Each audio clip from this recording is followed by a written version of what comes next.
ನಮ್ಮ ಕೆಜಿಎಫ್ ತಾಲೂಕಲ್ಲಿ ನಡೀತಕ್ಕಂತ ಅಕ್ರಮಗಳನ್ನ ಮಾಧ್ಯಮಗಳ ಮೂಲಕ ನಮ್ಮ ಇಡೀ ಕ್ಷೇತ್ರ ಜಿಲ್ಲೆಯ ಜನ ನೋಡುವ ರೀತಿಯಲ್ಲಿ ನಾವು ದಾಖಲೆಗಳ ಸಮೇತ ನಿಮ್ಮ ಮುಂದೆ ಇಟ್ಟಿದ್ದೇವೆ.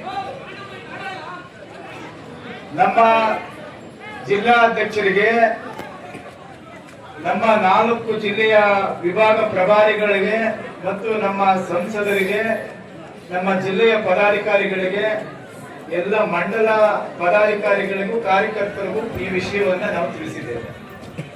ಈ ಹೋರಾಟ ಭಾರತೀಯ ಜನತಾ ಪಾರ್ಟಿಯ ಹೋರಾಟ ನೊಂದಂತ ಕಷ್ಟದಲ್ಲಿ ಇರುವಂತ ಎಲ್ಲ ಜಾತಿ ಜನಾಂಗದವರ ಪರವಾಗಿರ್ತಕ್ಕಂಥ ಹೋರಾಟ. ಅದಕ್ಕಾಗಿ ನಾವೆಲ್ಲರೂ ಒಗ್ಗಟ್ಟಾಗಿ ಇಲ್ಲಿ ಸೇರಿ ನಿಮ್ಮ ಪರವಾಗಿ ಹೋರಾಟವನ್ನು ಹಮ್ಮಿಕೊಂಡಿದ್ದೇವೆ. ನಮ್ಮ ಪ್ರಶ್ನೆ ಇಲ್ಲಿರುವಂತ ಶಾಸಕರಿಗೆ, ನಮ್ಮ ಕ್ಷೇತ್ರದಲ್ಲಿ 2 ಶಾಸಕರಿದ್ದಾರೆ. ಒಬ್ಬರು ಅಧಿಕೃತವಾಗಿ ಈ ಕ್ಷೇತ್ರದಲ್ಲಿ ಮತದಾನ ಮಾಡಿ ಗೆದ್ದಂತ ಒಬ್ಬ ಶಾಸಕರು. ನಿಮ್ಗೆ ಗೊತ್ತಿದೆ, ವಿಧಾನಸೌಧದಲ್ಲಿ ಚುನಾವಣೆಯಲ್ಲಿ ಗೆದ್ದಂತ ವಿಧಾನ ಪರಿಷತ್ ಸದಸ್ಯರುಗಳು ಇದ್ದಾರೆ. ಆಯಾ ಸರ್ಕಾರಗಳು ಬಂದಂತ ಸಂದರ್ಭದಲ್ಲಿ ನಾಮಿನೇಟೆಡ್ ವಿಧಾನ ಪರಿಷತ್ ಸದಸ್ಯರು ಇದ್ದಾರೆ. ಆದ್ರೆ ನಮ್ಮ ಕ್ಷೇತ್ರದಲ್ಲಿ ನಾಮಿನೇಟೆಡ್ MLA ಯಾರು ಅಂತ ಹೇಳಿದ್ರೆ ನೀವ್ ಹೇಳ್ತೀರಾ? ನನಗೆ ಗೊತ್ತಿಲ್ಲ ಅವ್ರ ಹೆಸರು. ವೋಟ್ ಹಾಕದೆ ಹಂಗೆ ಇಲ್ಲಿ ಇನ್ನೊಬ್ಬರು MLA ಆಗಿದ್ದಾರೆ. ಯಾರು ಅವ್ರ MLA? Vote ಹಾಕಿದ್ದೀರ MLA? ಇಡೀ ಜಿಲ್ಲೆಯಲ್ಲಿ 6 ಕ್ಷೇತ್ರ ಇರೋದು.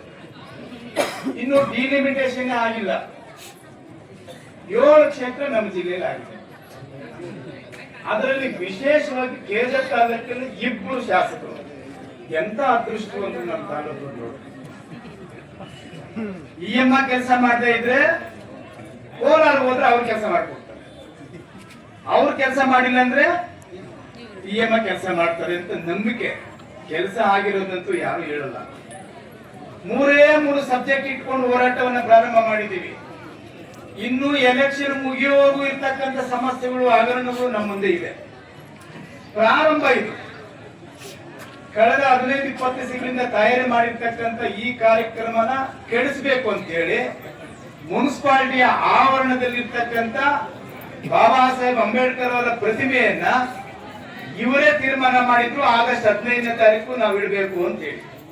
ಆದರೆ ಈ ಹೋರಾಟವನ್ನ ಕೆಡಿಸಬೇಕಂತೇಳಿ ಬಾಬಾ ಸಾಹೇಬ್ ಅಂಬೇಡ್ಕರ್ ಪ್ರತಿಮೆಯನ್ನ ಕೂರಿಸುವಂತ ಬೆಡ್ ಇನ್ನು ಕ್ಯೂರಿಂಗ್ ಆಗಿಲ್ಲ.